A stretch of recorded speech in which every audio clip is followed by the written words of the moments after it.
장갑 앞에 붙은 세 글자. 김청현.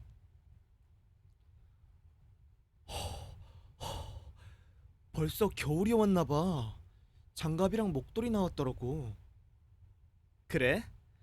올해는 장갑이랑 목도리 세트로 살까 했는데 예쁜 걸로 좀 알아봐야겠네.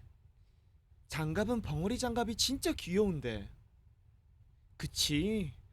근데 막상 쓸 때는 좀 불편하더라. 너 그거 몰라?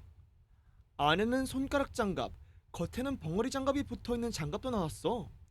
스마트폰 터치도 되고. 오! 그런 게 있어?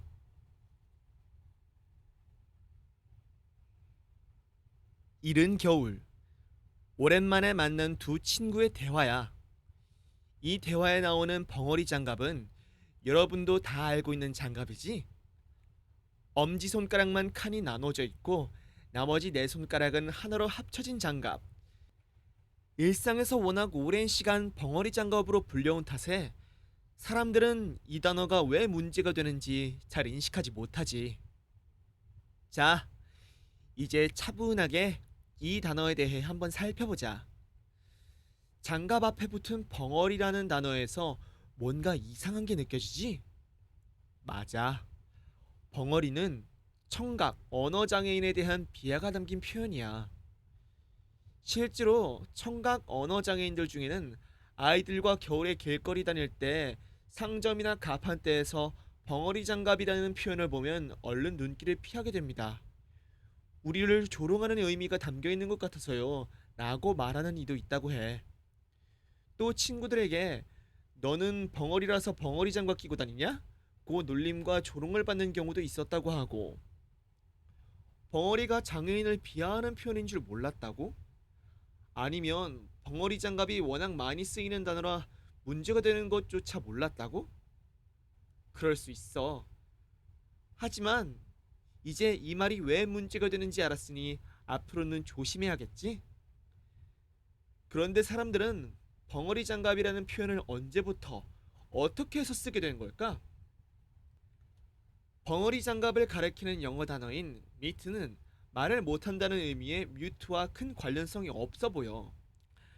일부에서는 언어장애자는 성대와 혀가 붙어 있다라는 잘못된 속설을 믿은 옛날 사람들이 네 개의 손가락이 하나로 붙어 있는 형태의 장갑을 보고 벙어리 장갑이라고 부르기 시작했다고 보기도 하더라고. 어떤 배경에서든지 간에 이 단어가 장애인을 불편하게 하는 건 사실이니까 다른 말로 고쳐 쓰는 게 좋겠지? 어느새 습관이 되어버린 말들. 이와 관련해서 몇 년 전 한 사회복지법인에서 벙어리 장갑에 다른 이름을 붙이자는 캠페인을 한 바 있어. 언어를 순화해 장애인에 대한 사회적 인식까지 개선하자는 취지로 2014년 캠페인을 시작했다고 해. 많은 시민들이 참여했는데 그때 벙어리 장갑을 대체할 단어가 선정됐어. 어떤 단어를 쓰기로 했는지 궁금하지? 일단 후보들로는 북한에서 사용하는 통장갑, 엄지손가락만 보인다는 뜻에서 엄지장갑, 손모아 장갑 등이 올라왔는데 이 중 손모아 장갑이 선정됐어. 엄지장갑은 모은 네 손가락에 주목한 손모아 장갑과 반대로 따로 떨어진 엄지를 강조한 거지. 이 단어는 청각장애 어머니를 둔 한 남성이 대학생 시절에 낸 아이디어로 알려져 있어. 손모아 장갑 또는 엄지 장갑. 어때? 벙어리 장갑 대신 더 멋지고 아름다운 의미의 단어들을 알게 된 것 같지? 사실 벙어리 장갑이란 말을 쓸 때 일부러 장애인을 비하하고 조롱해야겠다는 생각을 한 사람이 몇이나 될까? 아마 무심코 이 말을 쓰는 경우가 대부분이었을 거야. 언어라는 게 자기도 모르는 사이 일상 속에 자리 잡고 습관이 되어버리기 때문에 때론 낯설게 보기를 하면서 면밀히 살펴볼 필요가 있음을 깨닫게 해주는 사례지.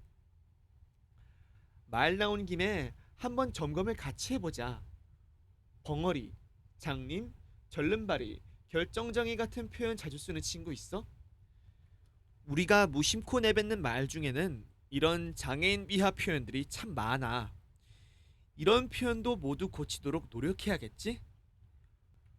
벙어리는 언어장애인, 장님은 시각장애인, 절름발이는 지체장애인 등의 말들이 있다는 걸 기억하자.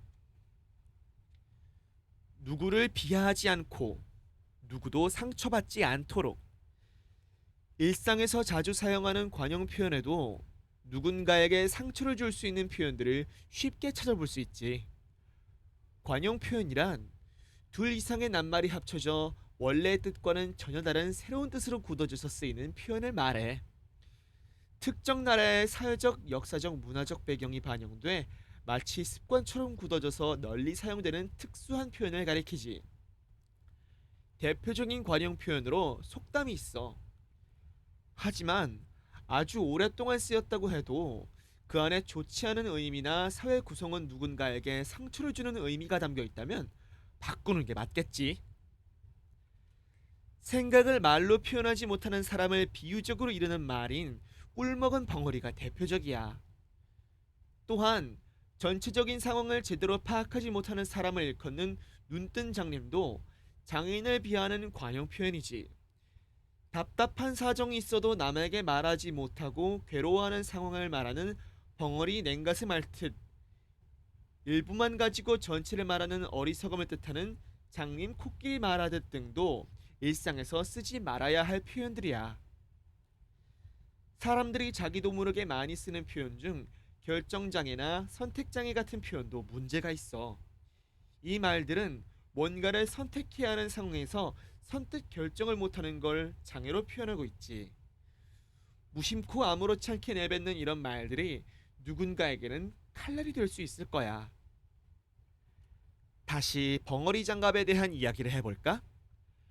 아직까지 우리나라 표준국어 대사전에는 벙어리 장갑이 표준어로 올라가 있어. 사전에서는 벙어리를 언어장애인을 낮잡아 이르는 말이라고 적혀 있지만 벙어리 장갑에는 장애인을 낮춰본다는 식의 표현이 적혀 있지 않아. 더 큰 문제는 공공기관 등은 공문서를 쓸 때 어문 규범에 맞춰 한글로 작성해야 하기 때문에 벙어리 장갑이라는 표현을 합법적으로 사용할 수밖에 없다는 점이야. 우리가 일상에서 벙어리 장갑이 아닌 손모아 장갑이나 엄지 장갑을 많이 써서 사회 전체가 이 말을 자연스럽게 받아들인다면 그땐 사전에서도 이 말들을 보게 되지 않을까?